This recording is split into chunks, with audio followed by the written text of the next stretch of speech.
is one champion, two champion, and about to be a third champion from this region of the world. Let's just honestly soak that in for a second. It's mind-boggling. You know what I mean? It's something that's never been done from this side of the world in this era.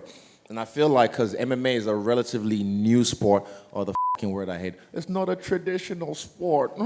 All these Kiwi bureaucrats like to use, they don't really shine as much a light on it. That's why we're here in Australia, because your media actually is more MMA friendly than Kiwi media. Even though we have guys who actually look after us, Chris Reeves, Ravinda, and some people from Sky Sport, it's not as hailed like the way you guys hail it, like the way you hail your champions, So this is something that I feel like they're missing out on. And when it's like 20 years down the line, some people will kick themselves and be like, man, we should have really put our best foot behind these guys. We shouldn't have tried to break up their camp while they were in camp, while the other teams were being able to have isolated camps. We shouldn't have been doing that. I feel like they're going to kick themselves. And yeah, that's why I said to myself, because of the way they treated Dan and my team, I will never ever fight in New Zealand ever again. That's why if I was ever going to do a stadium show again, it out, I'll do it in Australia instead. Yeah.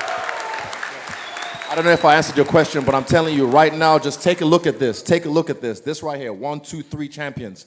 And there's many more to come. And it's from this side of the world. Australasia, little old New Zealand, it's what we're doing, man. And I honestly, it's what a time to be alive, man. Give ourselves a round of applause. Like, what a time to be alive. It's crazy. You've headlined one of those stadium shows. Can you give us an insight into what that was like compared to any other show and how keen you'd be to do it again? It's unreal. It's nothing like you've ever felt before. I'm glad to be part of a few privileged on this planet that were able to experience that. I know it was in your hometown. I beat your boy. I'm sorry, not sorry. But for me, when I walked out there, it's all energy. I walked out there. I did my dance. I was feeling confident. I was feeling badass. And I knew I was like poking some bears in enemy territory.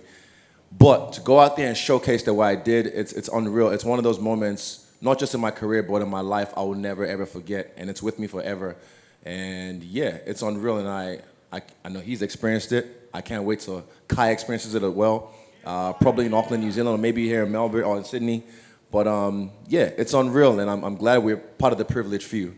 Within a big Australian crowd here, what Bobby Knuckles would have to do to get a trilogy fight with you? Bobby, he's a great fighter. I'll give it to him. He's a great fighter. But I know how that book ends. I've read that book twice already. First time was a quick read. Second time a little bit longer. But, I mean, he's probably going to be at the top for a while. But if we fight again, I know how that book ends, So that's why I'm excited about this next fight. Some new blood, someone I've never fought before. I told you if he wants to, you should go up to 205, see what that's about. Maybe try that for a little bit. But yeah, I've read that book already, and I don't like reading the same book over and over again.